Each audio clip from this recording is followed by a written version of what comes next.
UTR, the Universal Tennis Rating, they have a platform for tournament director, college coaches, or what I like to call it is playmakers, people who want to organize play, some competitive matches. So they have a platform where you can do tournaments and you can cluster players by level of play to ensure they get a good match, and it's very transactional. It's pretty much a Airbnb, Uber experience in the competitive tournament world. So imagine this. You can make it very simple and be a playmaker very fast in this process. Take 8 players. Call it an Elite 8 tournament. So you get 8 players about the same level. Not all the same, not necessarily all the same demographics. So for example, you don't need to get 8 14-year-old boys. You could get 4 14-year-old boys who, let's say, is UTR level 8. And then you get a couple of men who are out of college and that are maybe a level 8. Maybe they're in their mid 40s and they're level 8. And then you get a couple of girls that are level 8s, and maybe they're 16, 18 years old. So you take these 8 players, these different demographics, and you put them in a tournament. So this Elite 8 tournament with 8 players, everybody plays 3 matches. And this is just an example.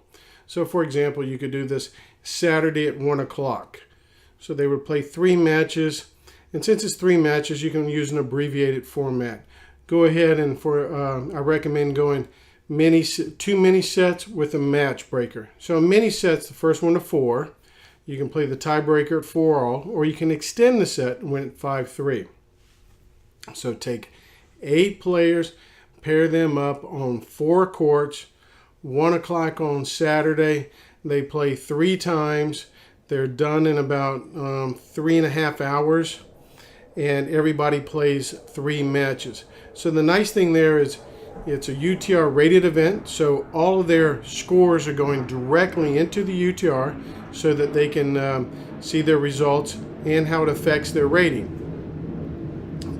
And you want to mix the pot a little bit. What I like to say is you want to have some players with Snapchat playing against some players that have mortgages. So nice thing about some 40-year-old guys with mortgages, they try a lot harder than the players with Snapchat. So now if you took those 4 courts with 8 players and everyone plays 3 matches, when you notify them within the draw what time they play, you can even, when you're recruiting them to play the tournament, you can already have that out there where it's play starts at 1 o'clock and then you estimate it to finish about 3.5 hours later. So when people are committing to the tournament, it doesn't consume their whole weekend and they're getting these 3 good matches. So you can take this Elite 8, and if you have an 8-court facility, you could have 2 Elite 8 tournaments going on at the same time. And then if you had more court time in the evening, you could start another one, say at 4 o'clock, or another 2. So you can see how you go with this is that the nice thing about when you do this Elite 8 is they know their start time and they know when they're expected to finish. Everybody's going to play 3 good matches.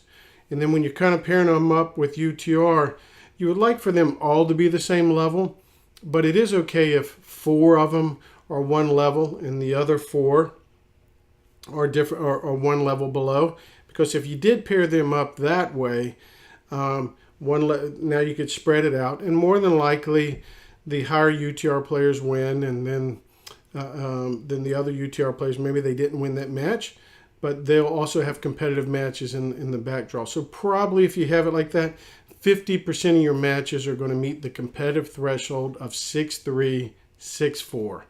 And when you're doing that, then tennis wins, because if you can get people sort of a good game, you'll keep them in a great game by providing them these competitive matches. So look at your court times. This could be college coaches, high school coaches, just playmakers in the community, tennis pros, tennis directors. You have some doormat court time out there, so you get rewarded by using that doormat I guess you would say it would be a doormat asset. You have this court time. It could provide financial opportunities for your facility or organization, and it can certainly supply sort of create intrinsic motivation. I mean, you're really doing something in the community, and that's what tennis is all about. And that's UTR platform is really returning tennis back to the communities. And these kind of tournaments are very easy. Like I said, if you've ever stayed in Airbnb or if you ever used an Uber, it's very transactional. So you can actually plan a tournament on Monday and launch it for Saturday 5 days later, and just recruit 8 players to play on 4 courts, 3 matches, and 2 out of 3 mini sets with a match breaker for the third. So I encourage you to be a playmaker with UTR and light that fire and really make some matches happen within your community. For more information on how to organize your UTR tournament, I'm going to put the UTR link right below here. And if you have any questions, I'm going to list my email address, and feel free to contact me. And I'll also put some other related information down there. And thanks for subscribing to Cummings Athletics on YouTube.